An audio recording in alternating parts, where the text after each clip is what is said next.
ላይክ፣ ሼር፣ ሰብስክራይብ በማድረግ ቤተሰብ ይሁኑ ከአሊፍ ቲዩብ ጋር። ከአስሩ ቀናቶች የበለጠ መልካም ስራ አላህ ዘንዳ የተወደደ የለም አሉ ነብዩ ሰለላሁ ዐለይሂ ወሰለም። ረመዳንም ቢሆን አዎ፣ ረመዳንም ቢሆን የመጨረሻ የረመዳን 10 ቀናቶችም ቢሆኑ አዎ፣ እነሱም ቢሆኑ ለይለቱል ቀድርም ብትሆን አዎ፣ እሷም ብትሆን ነብዩ ናቸው ያሉት ሰለዋቱ ረቢ ወሰላሙ ዐለይሂ። እኛ ረመዳን በተዋረድ ስለተቀበልነው በዘልማድ ስለያዝነው ረመዳን ሲመጣ ለየት ያሉ ቀናቶች እንደሆኑ መንፈሳችን ልዩ ዝግጅት ያደርጋል። አሽሩ ዝልሕጃ ሲመጣ ግን ምንም የሚለወጥ ነገር የለም ውስጣችን ላይ በብዛት። ለምን? አስተምሮ ላይ ነው ችግሩ፣ እኛ ላይ ነው ችግሩ፣ እናንተ ጋር አይደለም። አላኩል ሃል ነቢዩ ሰለዋቱ ረቢ ወሰላሙ ዐለይህ ከረመዳን ቀናቶች እንኳን እነዚህ 10 ቀናቶች ይበልጣሉ ብለው አሉ። ወለል ጂሃዱ ፊ ሰቢልላህ አሉ። አሁን ሱብሃንአላህ አልሐምዱሊላህ ሰላቱ ሰደቃው ምናምኑ ከሌሎች ቀናቶች ሁላ ከየትኛውም ዒባዳ ይበልጣል የሚሉት ጂሃድንም ጨምሮ ነው እንዴ አሏቸው። ነዓም ቃለ ወለል ጂሃዱ ፊ ሰቢልላህ ኢላ ረጁሉን ኸረጀ ቢነፍሲሂ ወማሊሂ ወለም የርጅዕ ሚን ዛሊከ ቢሸይ። እሱ ብቻ ነው የሚበልጠዋል። ጀማዓ በእነዚህ በ10 ቀናቶች ሰደቃ የሚያወጣ በእነዚህ በ10 ቀናቶች የሚሰግድ የሚዘክር ምናምን ጂሃድ ወጥቶ የሚታገለው ሰውዬና እሱ አጅሩ ማን ይበልጣል ከተባለ እሱ ነው የሚበልጠው ጂሃድ ወጥቶ ከነነብሱ ከነንብረቱ እዛ የቀረ ካልሆነ በስተቀር አሉ ነብዩ ሰለላሁ ዐለይሂ ወሰለም። የተጋነነ ሐዲስ አይደለም፣ ፊ ሰሒህ አልቡኻሪ ያለ ሐዲስ ነው። አሁን የሰማችሁ እሺ፣ በእነዚህ ቀናቶች ምን እንስራ? የትኛው ስራ የበለጠ ይወደዳል? እስቲ አንድ ሁለቱን ዘርዘር ላድርግ ሰዓት በበቃኝ ያህል። አወለን አሰላቱ አላ ወቅቲሃ የሰላት ጉዳይ ጀማዓ الأمر الذي بيننا وبينهم الصلاة فمن تركها فقد كفر بدون مجاملة وبدون خوف. من ترك الصلاة فقد كفر وهو قول الحبيب صلى الله عليه وسلم. صلاة يتوى كفر قالوا نبي صلى الله عليه وسلم. بيننا بالنسو مكاكل يالو ليونت يسم قداي أدله أيلنا أحمد مبال أدله እንግዳውሳ መስገድና አለመስገድ ነው የተዋት ከፍሯል አሉ ነብዩ ሰለላሁ ዐለይሂ ወሰለም። በሳምንት ጁሙዓ መስገድ ኦር በአመት ረመዳን መስገድ ኦር ደስ ሲለን ስንነሽጥ መስገድ ሲደብረን መተው ይሄ አይደለም እስልምና። ቃለ الحبيب صلوات ربي وسلام عليه استقيموا ቀጥበሉ። በቃ እስልምና ውስጥ ቀጥበል ኢማ መስለም ወኢማ መክፈር በይነሁማ ማ ፊ ጠሪቅ استقيموا ولن تحصوا ጽኑ በምችሉት ያህል ኢስላም ያዘዘውን ሁላ ለተግብረው ብላችሁ ብትሉ ይጣናችኋል። አችሉ አቅም በላይ ግን በምችሉት ያህል ጣሩ። ثم قال واعلموا أوك أن خير أعمالكم الصلاة ከስራዎቻችሁ ሁላ የተሻለው ሰላት ነው። ዑመር ረዲየላሁ ዐንሁ ወአርዳ ተወግተው ወድቀው ወደ ቤት ወስደዋቸው ፈጅር እያሰገዱ ነው። ቢጠሩ አይሰሙ፣ ቢጠሯቸው አይሰሙ። ያ አሚር አልሙእሚኒን ያ ዑመር አይሰሙ። አንድ ሰሃቢይ መጣና አሰላት በሏቸው አላቸው። ያ አሚር አልሙእሚኒን አሰላት አሏቸው። ከዚያ ነቁ። መጀመሪያ አልሰሙም እኮ ተሰውረዋል ራሳቸው። ነቁ። አላሰለናስ ሰው ሰገደ ብለው አሉ። እያሰገዱ ነው የተመቱት። ሰው ሰገደ አሉና ቃል አላ አዋጅ፣ ልብ ያለህ ልብ በል ጆሮ ያለህ ስማ ማለታቸው እኮ ነው። አላ ላ ሐዘ ፊል ኢስላሚ ሊመን ተረከ ሰላት፣ እስልምና ውስጥ ድርሻ የለውም ሰላት የተወሰው። አለቅ። ሰላት የማይሰግድ ሰው ልጁን አታግባ፣ እሷ ማሰግድ ከሆነ። ሰላት የማይሰግድ ሰው ልጅህን አትዳረው። ሰላት የማይሰግድ ሰው ይሞት አትቅበረው።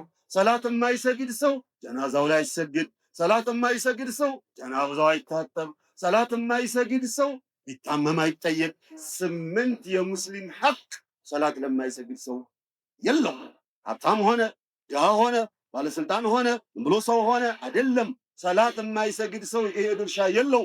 ከሞተ አያገሌ ሞቶ ጠንብቶ አካባቢውን አገማው እንዳይባል የሆነች ቦታ ላይ ቆፈር አድርጋችሁ ቅበሩት አሉ።